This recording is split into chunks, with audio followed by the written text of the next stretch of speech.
Boxer Neetu Ghangas किसी तरह के परिचय की मोहताज नहीं है, क्योंकि अब इन्हें बच्चा बच्चा जानता है। कॉमनवेल्थ गेम्स में इन्होंने भाग लिया बुलंद इरादों के साथ, और जब ये वहां से उतरी तो इनके गले में सोने का तमगा झूल रहा था। जी हाँ, नीतू की बात कर रहे हैं। मिनिमम वेट कैटेगरी में ये भाग लेती हैं, 48 केजी में महिलाओं के। और नीतू जी, स्वागत है आपका इंडिया न्यूज स्पोर्ट्स में। Thank you sir.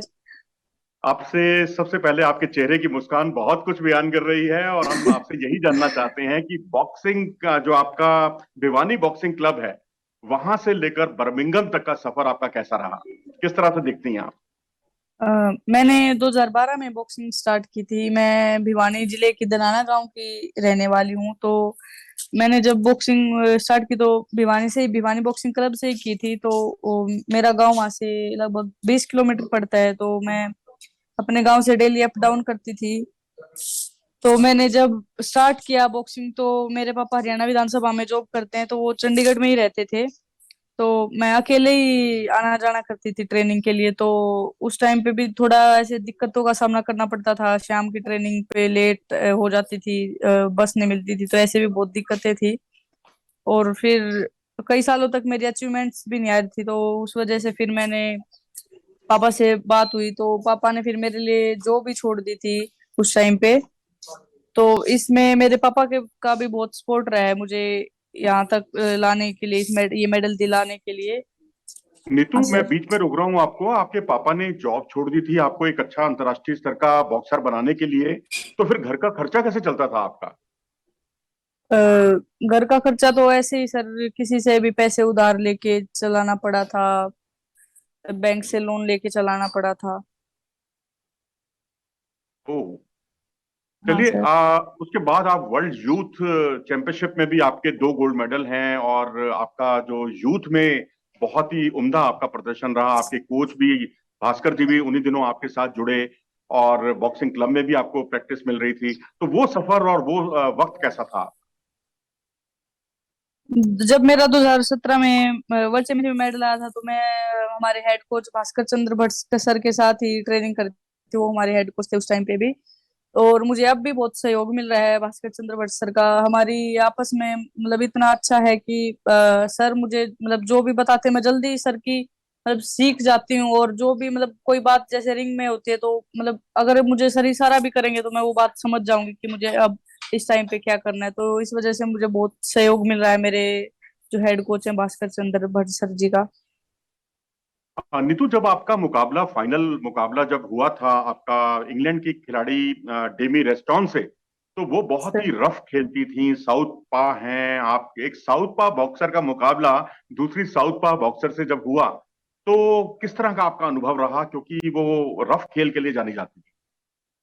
मेरा फाइनल मैच जब इंग्लैंड के साथ हुआ था तो सबसे बड़ी बात तो यही थी कि वो इंग्लैंड की ही है और होस्ट कंट्री भी इंग्लैंड है। तो इस बात का बहुत प्रेशर रहता है। अगर बाउट थोड़ा ज्यादा क्लोज बाउट होती तो शायद उस साइड भी चली जाती है, ऐसा माना जाता है, और शायद होता भी है ऐसा।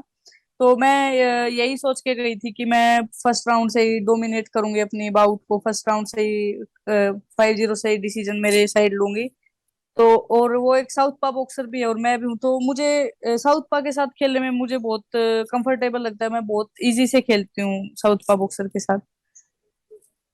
तो उससे पहले जब आयरलैंड में आपकी प्रैक्टिस वगैरह चल रही थी, तो सुना है कि रोस्टन के साथ आपका मुकाबले, पहले प्रैक्टिस मुकाबले भी हो चुके थे। तो उसका कितना आपको मनोवैज्ञानिक तौर पर लाभ मिला? ये बहुत ही अच्छी बात है कि हमारा वहाँ पे पहले 15 दिन पहले हमने वहाँ पे ट्रेनिंग की है, क्योंकि इसका फायदा मुझे गेम्स में बहुत ज्यादा फायदा हुआ। क्योंकि जो भी मेरी तीनों बाउट हुई हैं उन लड़कियों के साथ मेरी पहले ही ट्रेनिंग बाउट हो चुकी हैं। तो मुझे वैसे कंपटीशन बाउट कभी नहीं हुई थी मेरी इन तीनों के साथ। तो वहां पे ये फायदा हुआ कि इन तीनों के साथ ही मेरी बाउट आई है और तीनों के साथ मैं पहले वहां पे खेल चुकी थी। तो मुझे इनका गेम थोड़ा ऐसे पकड़ आ रहा था कि मुझे अब इनके साथ कैसे खेलना होगा। तो इस चीज का मुझे बहुत फायदा हुआ है। प्रियंका ढिल्लन, जो कि हाँ। कनाडा से ताल्लुक रखती हैं, और उनको तो बिल्कुल आपने धो डाला। रेफरी को बीच में आकर मुकाबले को रुकवाना पड़ा कि भैया क्यों बच्चे की जान ले रहे हो आप। तो उस वक्त कैसा, कैसी फीलिंग थी आपकी? मैं जब खेल रही थी तो मुझे ऐसा नहीं था कि भाई ये सेकंड राउंड में ही नॉकआउट हो जाएगी ऐसे। तो मैंने सोचा था कि मैं शुरू राउंड में मैंने जब खेला तो मुझे लगा ठीक है अबाउट पूरे तीनों राउंड भी चल सकती है, तो मैं इसी के साथ खेली थी। लेकिन मैं उसके साथ पूरे राउंड खेलना भी चाहती थी। थर्ड राउंड में मैंने 2 राउंड उसके साथ खेल लिए थे, तो मैं थर्ड राउंड पे ऐसे ही सोची थी कि मुझे नॉकआउट नहीं मारना है, मैं ठीक है पूरी अच्छी तरह रिंग में सेट भी हो जाऊंगी, तो इसलिए मैं चाहती थी कि मैं तीनों राउंड ही खेल पाऊं, लेकिन वो रेफरी ने पहले ही स्टॉप कर दिया था। निखत जरीन टीम में थी, वर्ल्ड चैंपियन आपके साथ, उसकी लगातार जो ताबड़तोड़ जीतें थी, उसका कितना आपको लाभ मिला? और वहीं लवलीना के तौर पर एक ओलंपिक मेडलिस्ट का क्वार्टर फाइनल में हारना, उससे कितनी हतोत्साहित हुई, या आपने इन सब की परवाह नहीं की, अपने खेल पर ही आप पूरी तरह से फोकस रही?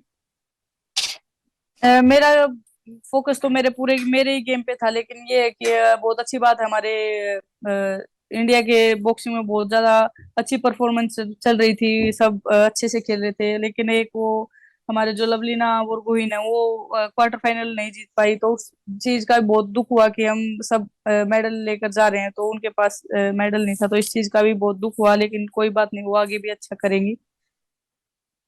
आपने स्पीड और स्ट्रेंथ से जो ताबड़तोड़ हमले किए और एक गोल्डन पंच लगाया और भारत को गोल्ड मेडल दिलाया, और अब आगे क्या उम्मीद करें आपसे? आगे भविष्य की प्रतियोगिताओं के बारे में क्या कहेंगे?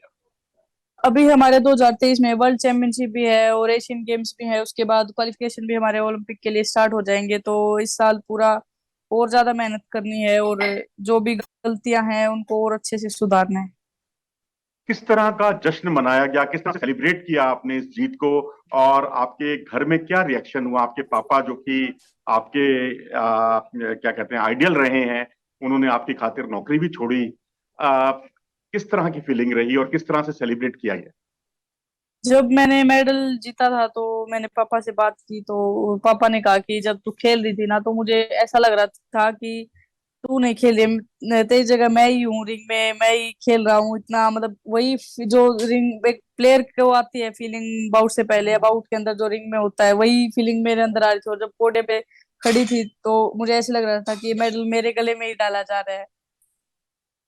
तो और नहीं, जब गांव आप में भी भिवानी आई तो भिवानी में रिएक्शन क्या था लोगों का? भिवानी के लोगों ने भी मुझे बहुत शुभकामनाएं दी हैं, बहुत सारा आशीर्वाद दिया है। सभी मेरे गांव के लोगों ने भी बहुत बड़ा जश्न मनाया गया है मेरे गांव में, हर घर घर में मिठाइयाँ बांटी गई हैं।